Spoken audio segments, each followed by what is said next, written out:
ನಿನ್ನ ನಿಶ್ಚಲ ಭಕ್ತಿಯನ್ನು ಪರೀಕ್ಷಿಸಲೋಚಗ ಭೂಸುರನ ವೇಷದಿಂದ ಬಂದು ಕೊಡಲ ಸಾಧ್ಯವಾದ ದಾನವ ಬೇಡಿ ಪರಿ ಪರಿ ಕಷ್ಟಪಡಿಸಿದ ಕಾಲಕ್ಕೂ ನಿನ್ನಲ್ಲಿ ಲೇಸವಾದರೂ ಕಾಣಲಿಲ್ಲ. ಅಹೋ ರಾಜ, ನಿನ್ನಯ ಶಕ್ತಿಯ ಕೋಪಾನವು ವೈಕುಂಠದ ಗಮ್ಯ ಸ್ಥಾನದವರೆಗೂ ವ್ಯಾಪಿಸಿರುವುದು. ಅಹೋ ಮೈದುನನಾದ ಅರ್ಜುನ, ಕಂಡಿಯ ಇವರ ದೃಢ ಭಕ್ತಿ ಶಕ್ತಿ ವಿಚಾರಗಳನ್ನು ತಿಳಿದುಕೊಂಡೆಯ. ನಿಜ ತತ್ವವರಿತ ನೀನು ಸಿಂಹನಂತಿದ್ದರೂ ಅಹಂ ಭಾವಕ್ಕೆ ಮನಗೊಟ್ಟಿದ್ದು, ಇನ್ನಾದರೂ ಬುದ್ಧಿಯನ್ನು ತಂದಿಕೊಂಡು ತಕ್ಕ ರೀತಿಯಲ್ಲಿ ನಡೆದುಕೋ ಧನುಂಜಯ. ಬಿಡು ನಿನ್ನ ಮನದ ಸಂಶಯ. ಮಧುಸೂದನ, ಯಾತಕ್ಕೆ ಅಂಗಿಸುವೆ ಪರಿಪರಿ ವಿಧಾನ?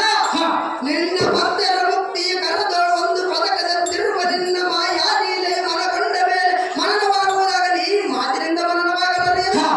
ಅಹೋ ನಾರಾಯಣ, ಅಹೋ ಪಲ್ವನ, ಅಮೃತ ಮಾಡಿದ್ದಕ್ಕೆ ನಿನಗೆ ಅನಂತ ನಮಸ್ಕಾರಗಳನ್ನು ಒಪ್ಪಿಸುವ ಮಹಾನುಭಾವ.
ನಿನ್ನ ದಿವ್ಯ ದರ್ಶನ ಆಶೀರ್ವಾದಗಳಿಂದ ಪರಮ ಪಾವನನಾದೆ.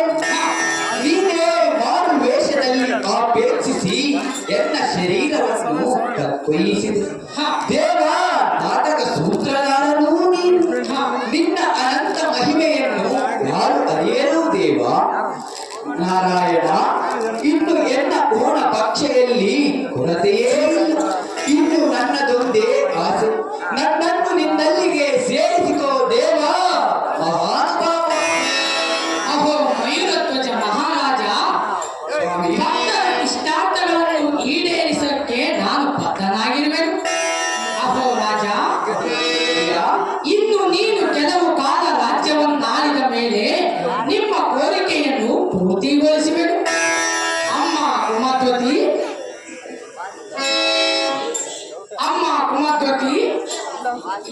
ನೀನು ಪತಿ ಸೇವಾ ತತ್ಪರಳಾಗಿದ್ದರಿಂದಲೂ ಅತಿಥಿಯ ಭಾಗ್ಯತರನ್ನು ಆಧರಿಸಿದರಿಂದಲೂ ಈ ನಿಮಗೆ